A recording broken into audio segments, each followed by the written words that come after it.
Hello friend, मैं रोशन राज आप सभी का स्वागत करता हूं अपने YouTube channel make the life bright पे। दोस्तों, आज का हमारा टॉपिक है क्लास 9th यूक्लिड्स ज्योमेट्री से रिलेटेड, जिसके अंतर्गत एक्सरसाइज 6 का क्वेश्चन नंबर 4 देखेंगे। तो चलिए दोस्तों शुरू करते हैं। क्वेश्चन नंबर 4 दिया गया है in the adjoining figure name. यहाँ पे एक फिगर दिया गया है और इसके अंतर्गत कुछ क्वेश्चंस हैं, उसके अकॉर्डिंग हमें नेमिंग करना है। ठीक है, तो सबसे पहला क्वेश्चन है two pairs of intersecting line and there corresponding points of intersection. तो इंटरसेक्टिंग लाइन मतलब दो पेयर उसका बताना है। ठीक है, दो पेयर बतलाना है और दोनों जहां पर इंटरसेक्ट कर रहे हैं उस पॉइंट का नेम भी बतलाना है। तो जाहिर सी बात है, इंटरसेक्टिंग लाइन क्या होता है? अगर दो डिस्टिंक्ट लाइन हो और दोनों का एक ही कॉमन पॉइंट हो तो वो इंटरसेक्टिंग कहलाते हैं। ठीक है, तो हमें सबसे पहला क्वेश्चन जो है उसका पहले सॉल्यूशन देखते हैं, फिर फर्दर आगे की ओर बढ़ेंगे। ठीक है, तो यहाँ पे टू पेयर्स, तो अगर हम बात करें CD और GH के बारे में, तो ये दोनों एक दूसरे को कौन से पॉइंट पे इंटरसेक्ट कर रहा है? Q पॉइंट पे इंटरसेक्ट कर रहा है। तो ये दोनों लाइन इंटरसेक्टिंग लाइन है। तो यहाँ पे आप लिख सकते हैं GH और लाइन का यहाँ पे इंडिकेशन देंगे, लाइन को इस तरीके से इंडिकेट करते हैं। ठीक है ना, तो ये GH और उसके बाद दूसरा क्या हो जाएगा? CD। आप CD को पहले भी लिख सकते हैं, बाद में लिख सकते हैं, कोई दिक्कत नहीं है। और जो पॉइंट हमारा है, और पॉइंट कौन सा है? पॉइंट Q है हमारा। तो ये एक पेयर हो गया। ठीक है, और दूसरा पेयर, क्योंकि यहाँ पे दिया है question two pair of intersecting line, तो दूसरा पेयर क्या हो जाएगा? तो दूसरा आप मान लीजिए EF और AB। ठीक है, तो AB और दूसरा क्या है?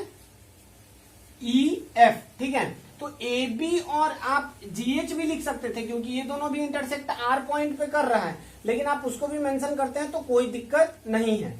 देखिए, एक चीज और यहाँ समझने वाली बात है, थोड़ा सा यहाँ पे आप कंफ्यूज कर सकते हैं कंकरेंट लाइन और इंटरसेक्टिंग लाइन। तो हम AB, चलो भाई यहाँ पे AB ना मान करके चलिए AB और दूसरा हम क्या ले लेते हैं? AB और दूसरा हम ले लेते हैं CD।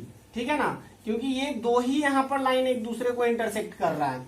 क्योंकि मोर देन टू जहां पे रहता है उसको कंकरेंट लाइन कहते हैं। ठीक है, तो इसको यहाँ पे तीन लाइन इंटरसेक्ट कर रहा है, एक दो और ये इधर से तीन, तो इसलिए हम उसको नहीं मेंशन करते हैं। और ये दोनों किस पॉइंट पर एक दूसरे को इंटरसेक्ट कर रहे हैं? तो P पॉइंट पर। तो ये दो हम पेयर ऑफ इंटरसेक्टिंग लाइन हो गया। सेकेंड नंबर जो हमारा क्वेश्चन है, three concurrent line and their point of intersection. तो कंकरेंट लाइन क्या होता है? अगर किसी एक ही पॉइंट से मोर देन टू लाइन पास करता है तो उसको कंकरेंट लाइन कहते हैं। तो देखिए, तो एक पॉइंट यहाँ है, मोर देन टू लाइन यहां से पास हो रहा है, एक तो EF, दूसरा AB और तीसरा GH, ये तीन लाइन यहां से पास कर रहा है, तो ये कंकरेंट लाइन होगा। तो इसको हम किस प्रकार से लिखेंगे? AB, दूसरा हमारा हो जाएगा क्या? EF और तीसरा क्या हो जाएगा? GH। ठीक है, और ये किस पॉइंट पर एक दूसरे को ये किस पॉइंट पर पास कर रहा है? तो पॉइंट हमारा हो जाएगा R हो जाएगा। ठीक है, and their point of intersection ये भी लिखना है, तो पॉइंट ऑफ इंटरसेक्शन हमारा क्या होगा? R, क्योंकि ये तीनों एक दूसरे को पॉइंट R पर से पास कर रहा है। ठीक है, तीसरा जो पॉइंट है हमारा, तीसरा जो क्वेश्चन है, थ्री रेज। तो rays has one end point, ray के पास क्या होता है? एक एंड पॉइंट होता है। तो ये तो जाहिर सी बात है, ये एक पॉइंट हम अगर इसको मान ले तो यहां से RB, ठीक है, RB ये क्या हो जाएगा? रे हो जाएगा। और रे का इंडिकेशन कुछ इस प्रकार से करते हैं, क्योंकि एक एंड पॉइंट होता है तो इस साइड में एंड पॉइंट, और ये एरो किस चीज को इंडिकेट करता है? ये एंड पॉइंट को इंडिकेट नहीं करता है, मतलब कि इसे फर्दर हम एक्सटेंड कर सकते हैं। क्योंकि अगर रे का डेफिनेशन देखा जाए तो क्या हम जानते हैं कि रे can be extended from one side, एक साइड से इसे एक्सटेंड किया जा सकता है।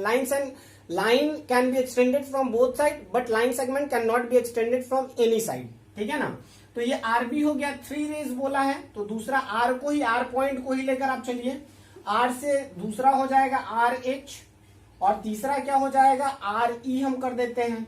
तो तीनों हम पॉइंट R को ही तीनों रे हम मेंशन कर दिए, पॉइंट R को ही लेकर तीनों रे हम मेंशन किए हैं। तो फोर्थ नंबर हमारा क्वेश्चन है टू लाइन सेगमेंट। तो लाइन सेगमेंट का मतलब क्या होता है कि टू एंड पॉइंट होना चाहिए। तो अगर हम यहाँ देखें, ये हो गया R और ये हो गया P, तो ये दोनों साइड में एंड पॉइंट है। तो 4 नंबर में हम सबसे पहला क्या लिख सकते हैं? R और P, और इसको इंडिकेट कुछ इस प्रकार से करते हैं। दूसरा पॉइंट, दूसरा अगर लाइन सेगमेंट देखा जाए तो आर क्यू हो जाएगा, आर और क्यू हो जाएगा। तो हमें 2 ही बोला था तो 2 हम मेंशन कर दिए। आई थिंक आपको ये बहुत अच्छे से समझ आया होगा। अगर वीडियो अच्छा लगे तो प्लीज लाइक शेयर और सब्सक्राइब करना ना भूलें। थैंक यू, जय हिंद।